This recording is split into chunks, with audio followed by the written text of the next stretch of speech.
Just the 10th race of the 2011 season. And already coming in, Johnny Sauter, your points leader, he's had problems. Second, Cole Witt was involved in an accident. Third, Hornaday involved in an accident. And how about the 88 of Crafton? Oh, look at there. How about this? Austin Dillon's hood up in front of the windshield. Running second. Running in the second spot, and he was fourth in points. The hood blew up, guys. Can you see? Keep coming inside, outside. He may be able to see, but you can see he can see, but he's got to come to pit road here. Rip it off. Rip the damn thing off. And see Danny Stockman, crew chief, on the left side of your screen. Austin Dillon had fought and made up all that track position that we wanted him to make up. He was right on the tail of Kyle Busch, looking to make a move on the leader, and I'll be darned if his hood didn't blow off. We saw Austin able to pass Kyle Busch earlier, but unfortunately it's going to be all for naught. There are 4 pins that hold the front of that hood down. Something crazy had to happen for all 4 of those pins to fail for that hood to come up. Yeah, one of them fails and it gets a little air in there to rip the rest of them out. But you're right, Rick, we never see this happen. And this guy's trying to get the lead of the race and his hood blows off. They'll have to tear that hood off. It's tethered on right now, so they'll cut those tethers and send him back out on the track. And you can see there's no damage to the front of that truck. Tear it off. So he didn't run into anyone. Exactly. That's the only thing. You can run into somebody, maybe knock a couple pins loose, and then the other 2 are pulled off by the air. But it looks like no damage at all to that truck. As you said, my 1 pin came out, the thing kept working. All 4 pins are gone from where they would be on the front of that truck. You don't see the pins coming up. They're cutting off the tethers to get rid of that hood. It's taking a little bit longer than I bet you they hoped it would. Tells you how tough those tethers are to keep those hoods in place. Right. Well, guys, the left side of the hood was already dislodged from where it hooks to the body. They got the right side easy, but just as you said, it was the tether that took him the longest time on the right side. Hood is away, and he'll go back. But, boy, an interesting night in the points tonight as Sauter has been behind the wall, and that happens to Dillon. Yeah. Going for second, Austin Dillon. The hood flies up on his truck. You know, and what a great point Ray makes on the point standings. I'm so into this race. The guys that are trying to win the race having all this stuff go crazy. It's having repercussions on our points as well. Watch, look at it. Look at the right side. Right side hop a little bit. The pins have come loose on the right side. And it just keeps on going across till it finally gets the last one on the left. Remember just a few laps ago when Cole Witt had his problem? We said, well, he's out of it now. Right now, he hasn't lost but just 3 points from the lead. Danny Stockman cannot believe it.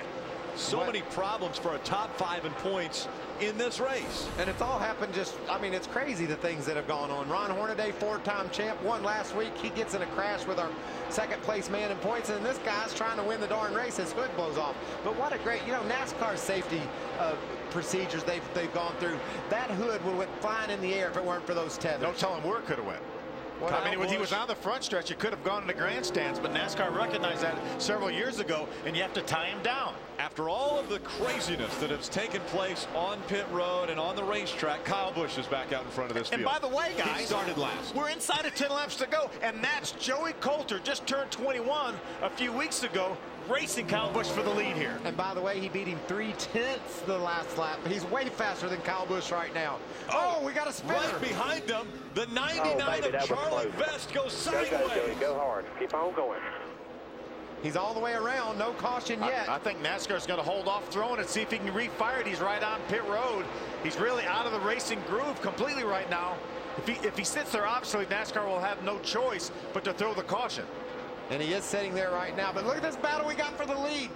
Caution comes out inside of 10 laps to go. Look out, look out, look out, look out. Turn 4. The 32 of Steve Arpin slides, and magically Charlie Vest gets it running and pulls out of the way. Oh, it's a heck of a day at sea, guys. I mean, everything in the whole world has gone to heck right now. What is going on? Wow. I thought Steve Arpin was going to drill Charlie down there. Oh, I'm nervous. Arpin was 9th. How did he spin out? Sliding coming through turns 3 and 4. Remember Nelson Piquet Jr. and all the problems he had on pit road took him out of contention.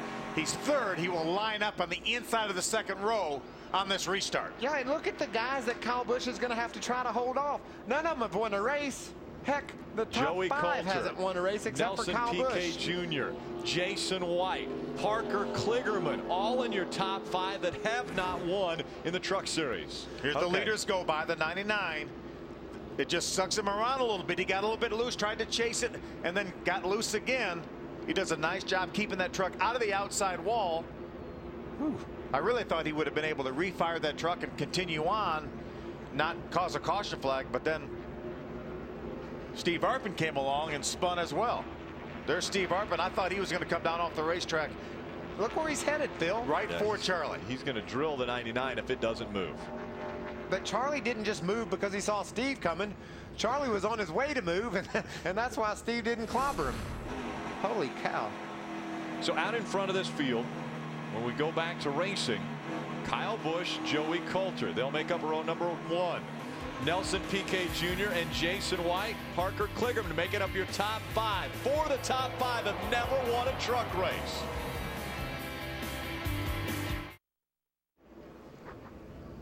Take a deep breath. We're back at Kentucky Speedway. We have just 6 laps of racing to go. When they get to the start-finish line, it'll be 5 remaining. Lights are off the pace car, meaning that when we get back to the start-finish line, we will go back green. You gonna breathe now? I really needed this break. I can't believe everything that's going on. I'm going to tell you guys right now, the 4 trucks right behind Kyle are so much faster than him, but can they beat him? Remember Kansas now. This was Kansas. Joey Coulter and the 18 of Kyle Busch racing hard at the end of the race. That was a battle for 5th, and that was after the race on a cool-down lap. That was Kyle Busch getting into Joey Coulter. And then after that, Pop did a beatdown. He was not happy with the contact, and so went he made to a the look garage area and had it out. Pace car is off. Get ready. This is huge, guys. Coulter on the inside, Kyle Busch on the outside. He is your race leader. He will restart this Stay out here race in the zone. Don't let him have a lot of room. Get ready. Get ready. Get ready. Green flag back in the air. 5 laps of racing to go. A great restart by Kyle Busch. They both spun their tires a little bit. Go get him, Joey. How about Jason White? Jason White on the outside making his move. Here comes the 2 of Elliott Sadler as well. 3 wide back here. Joey Coulter on the bottom of 3. He did not get a good start, obviously, as neither did Nelson Piquet Jr. 3 wide into 3. 3 wide behind. Oh, trouble. And Miguel Paludo in the 7, into the wall hard. That'll bring caution out again. And Steve Arpin also involved. There's Timothy Peters. Ooh, he barely slips by. Nelson Piquet Jr., Miguel Paludo into the wall in turns 3 and 4. What a crash. Yeah, Nelson Piquet Jr. had been so good this entire race. What about Richard Childress? He's got 2 trucks getting ready to win, or 2 of his trucks, 2 of the teams he works with, getting ready to win this darn race, and now one of them's crashed and the other one didn't get a very good restart. Yeah, Joey Coulter fell back to 5th.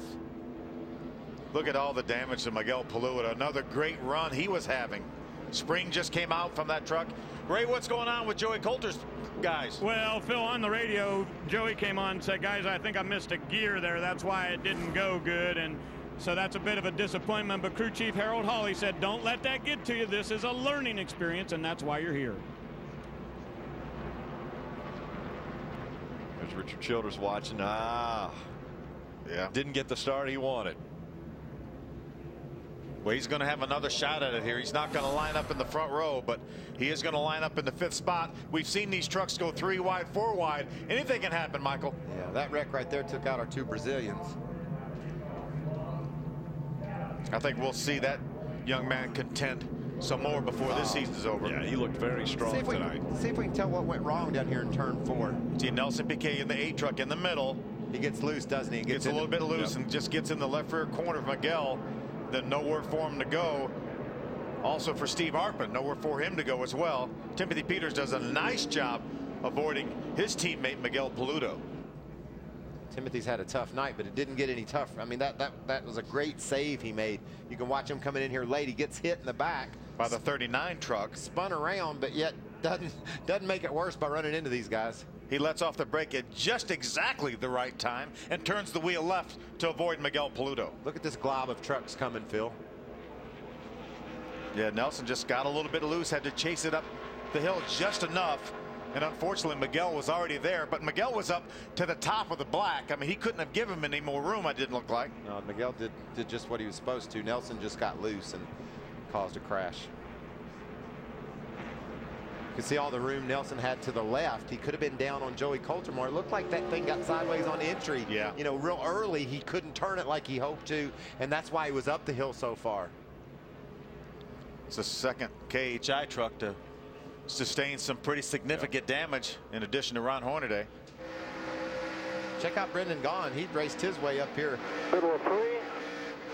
Oh. Yeah, Brendan was in the middle of 3 himself. Keep coming, put it on the inside. Right up top. This is Steve Arpin, the Mike's Hard Lemonade truck. Again, he was committed to the high side. Nowhere for him to go, guys. Spotter said go low, but there was no possibility of going low. Yeah, you can't turn these trucks that fast. They don't react that quickly. Look at that 7 truck of Miguel Pluto up off the ground when he clobbered that outside wall. We've seen some big hits tonight, boys. We're going the extra distance. This one was scheduled to go 150 laps. We've already completed 148. Let's go back to pit road and Hermie Sadler. Nelson Piquet Jr., a great run going, ends up a few laps short. Tell us what happened. Restart went okay. The 22, I don't know what he did in turn 1. He backed off so much that I had to go on his outside, making myself 3 wide. And I went into turn 3 and 3 wide.